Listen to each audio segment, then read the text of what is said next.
శ్రీ సత్యసాయి జిల్లాలో ఉన్న తిమ్మమ్మ మర్రిమాను మహాశివరాత్రి 3 రోజుల పాటు జరిగే ఉత్సవాలను స్థానిక ఎమ్మెల్యే ఆధ్వర్యంలో ఈషా ఫౌండేషన్ వారి పర్యవేక్షణలో జరుగుతున్నాయి. ఈ కార్యక్రమాల వివరాలను కదిరి శాసనసభ్యులు లోకల్ 18 ద్వారా తెలియజేశారు. ఈ నెల 14, 15, 16 తిమ్మమ్మ మర్రిమాను దగ్గర అనాదిగా శివరాత్రి పండగ సందర్భంగా 3 రోజుల పాటు జరిగేటువంటి ఉత్సవాలు ఈ ప్రాంత వాసులందరికీ కూడా తెలిసినటువంటి విషయం. మన దగ్గర జరిగేటువంటి ఉత్సవాలు కావచ్చు, ఈ ప్రాంత అభివృద్ధికి, ఈ ప్రాంతంలో టూరిజం పెంపొందించుకోవడానికి ఉపయోగించుకోవాలనే ఆలోచనతోనే ఈ ఉత్సవాల్ని బ్రహ్మాండంగా నిర్వహించాలనే ఆలోచనతో ముందుకు వచ్చున్నాం. అందులో భాగంగా ఈషా ఫౌండేషన్ వారి సౌజన్యంతో కొన్ని కార్యక్రమాల రూపకల్పన కూడా చేయడం జరిగింది.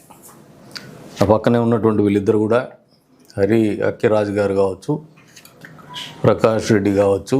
వీళ్ళిద్దరు, ప్రకాష్ రెడ్డి మన నూతన కాల్వ గ్రామానికి చెందినటువంటి అబ్బాయే, బట్ ఈషా ఫౌండేషన్లో వాలంటీర్ ఉంటున్నాడు. వీరిద్దరూ ఈషా ఫౌండేషన్ నుంచి రిప్రజెంట్ చేయడం జరుగుతుంది. ఈ కార్యక్రమాల్ని నిర్వహించుకునేటువంటి విధిలో భాగంగా వారు కూడా 15వ తారీఖున వాళ్ళ కార్యక్రమాలు ఉన్నాయి. మొదటిగా 14 సాయంత్రం ఏదైతే మొదటి రోజు మామూలుగా తిమ్మమాంబ రథాన్ని ఊర్లో తిప్పేటువంటి కార్యక్రమం ఒకటి ఉంటుంది. అది అనాదిగా వస్తున్నటువంటిది. దాంతోపాటు ఈసారి సాంస్కృతిక కార్యక్రమాలు కూడా 14 సాయంత్రం 5 గంటలకి ఈ ఉత్సవాల ప్రారంభోత్సవం జరుపుతాను. అక్కడ నుంచి సాంస్కృతిక కార్యక్రమాలు, మంచి కార్యక్రమాలు, ఈ ప్రాంత ప్రాశస్త్యాన్ని తెలియజెప్పే విధంగా కావచ్చు, అంతే స్థాయిలో కళల్ని ప్రాంతవాసులు ఆదరిస్తారని కావచ్చు, అంతేకాకుండా తిమ్మమాంబ గారు శివభక్తురాలుగా ఉన్నటువంటి పరిస్థితి నేపథ్యాన్ని దృష్టిలో పెట్టుకొని కావచ్చు, ఈ కార్యక్రమాల రూపకల్పన జరిగింది. ఆ రోజు రథోత్సవంతో పాటు సాంస్కృతిక కార్యక్రమాలు రాత్రి 10 గంటల దాకా నిర్వహింపబడతాయి. 14వ తారీఖు మొదటి రోజు.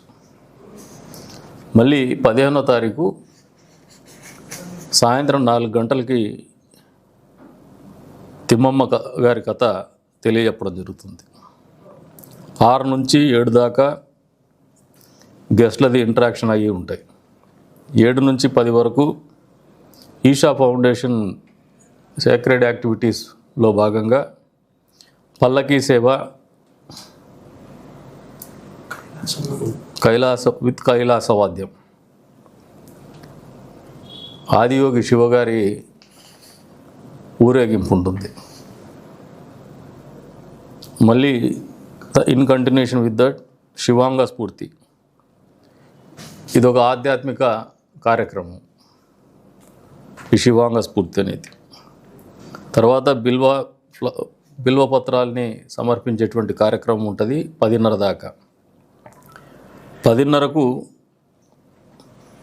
మళ్ళీ రుద్రాక్ష ప్రసాదము ఇవ్వడం జరుగుతుంది వచ్చినటువంటి భక్తాదులకంతా. తదుపరి 10:30 నుంచి ఉదయం 4 దాకా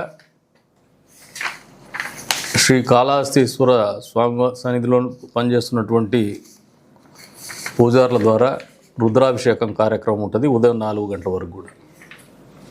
మళ్ళీ 16వ తారీఖు ముగింపు కార్యక్రమాలు సాయంత్రము 5:30 నుంచి 6:30 వరకు మోడర్న్ ఇన్స్ట్రుమెంటల్ పర్ఫార్మెన్స్ ఎలక్ట్రానిక్ టేబుల్తో ఉంటుంది. 6:30 నుంచి 8 దాకా పేరిణి నృత్యం అని చెప్పేసి, అది చాలా పురాతనమైనటువంటి శివతాండవం దృశ్య రూపకల్పన ఉంటుంది. 8 నుంచి 8:30 వరకు ముగింపు సభ ఉంటుంది. 8:30 నుంచి స్పిరిచువల్ కథ, మళ్ళీ తిమ్మమాంబ గారిది కథ చెప్పే కార్యక్రమం ఉంటుంది.